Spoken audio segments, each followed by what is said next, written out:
guess this guy is, I don't know, the world would be better off if there were fewer shrinks, because they have caused a lot of the problem, especially the sexologists, quacks. They've caused a lot of problems in society over the last 60 years. But now we're supposed to feel, the world is supposed to feel sorry for these lonely single men. Oh, they can't find anybody. Well, if you lay off the porn, first of all, and get an attitude adjustment, second of all, and not hang out at bars, third of all, instead of going to groups that are, that are a lot healthier and a lot more fun than going out and getting drunk and trying to slip drugs and shit in women's drinks to make them sexually compliant so he can rape them. Maybe they'd be better off, but men ain't cutting it anymore. So anyway, I just laughed my ass off, and this was also in the Daily Mail too. But they've been the most loneliest ever. What does that even mean? If you're alone, that doesn't mean you're lonely.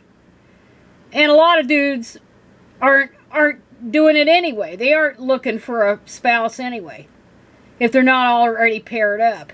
Just like women aren't. Because it's a time suck. It's a major time suck. But this guy is trying to guilt women. This is all aimed at women, of course, because they're trying to guilt women into lowering their standards and hooking up with some damn dude.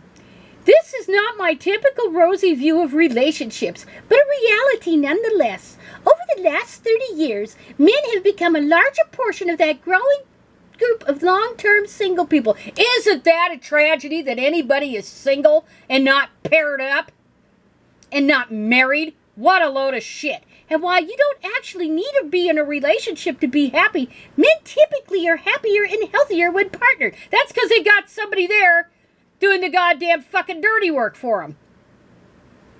Because when they were little kids, their mommies cleaned up after them and doted on them and spoiled them. Now that's slamming women for doing that, but that is a reality. Because generally boys are favored more than girls. I know this from what I went through. And this could be repeated thousands and thousands of times. Millions of times. All over the world. That boys are favored and they're coddled. And, well, why should boys help around the house instead of going out and playing and exploring the world? Because they're going to get married someday and the wife is going to do all this for them. So they don't need to know how to cook. They don't need to know how to pick up after themselves. They don't need to clean. They don't need to know any of this crap because wifey will do it all for them. But now, they need to be partnered. God, yeah. Men just can't help themselves. But this is hilarious. This is one hell of a hilarious article. Unintentional. Dating apps, whether you're just starting to date. Now, he's pointing out what the culprits are. Or you're recently divorced and dating again. Dating apps are a huge driver of new romantic connections in the United States. The only problem is that upwards of 62% of users are men. And many women are overwhelmed with how many options they have. Do you know why there's 62% of users are men? Does he really understand why that is? This MRA, and I think he's an MRA.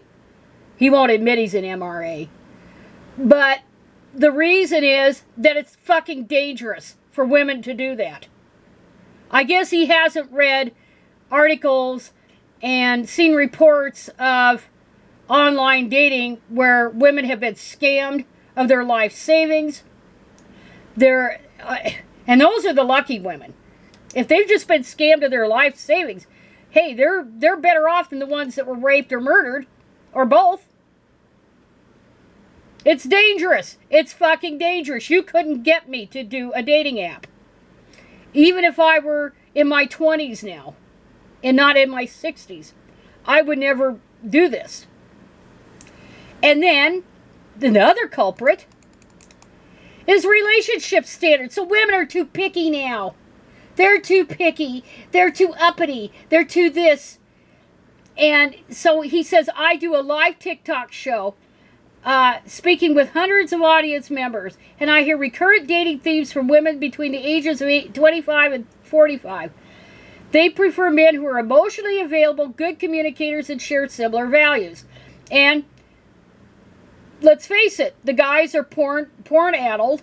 They think they're entitled to really young women, and those really young women aren't going to bother with them.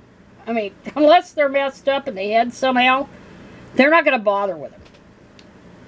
They're really not. And occasionally you'll find one that's a scammer after the dude's money, if he's got money.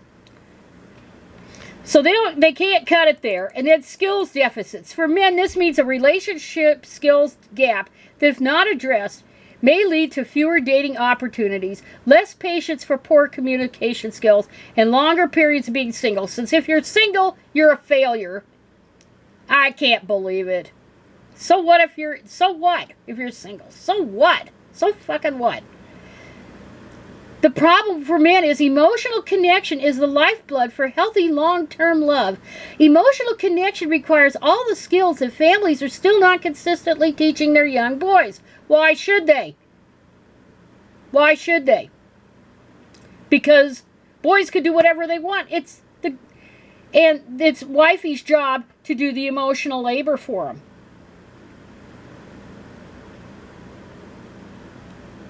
And he says, well, there's probably no chance of stemming the rising tide of unintentional single men.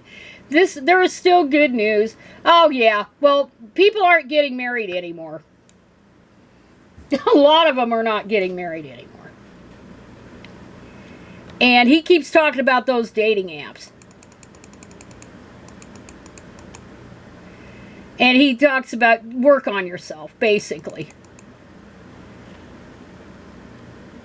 But the fact of the matter is, it's never going to be, women are not going to predominate in online dating because it's too fucking dangerous. And if you can't state the truth, then there's no point writing this article. But what every woman needs to do, if she's inclined to couple up with a man,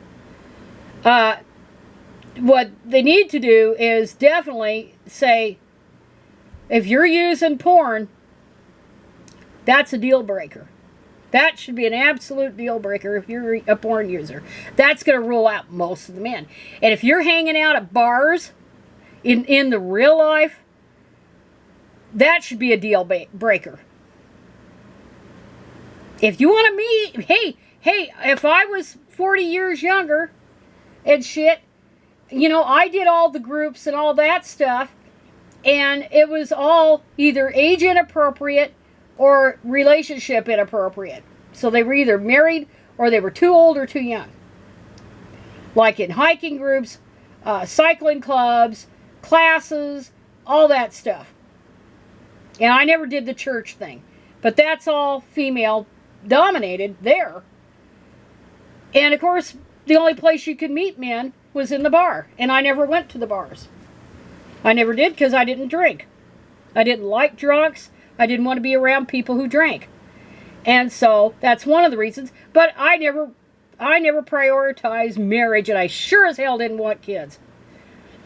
Ever. So, you know, that's my thing. But his business must be going down the toilet on, what does he say? He works with couples and families.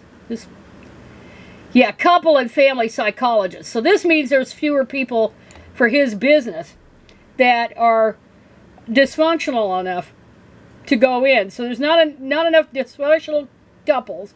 There's not enough dysfunctional families to go see him anymore. So he's got to push these single guys into coupling up and single women into coupling up so he can get more business, apparently. Anyway, I thought this was hilarious. So, you know, the reason women aren't on online dating sites is simply because it's too dangerous. That's the reason. And it's not a substitute for real life. But then again, women were sold a bill of goods about marriage and family anyway. So, anyway, that hilarious article, I thought I would share.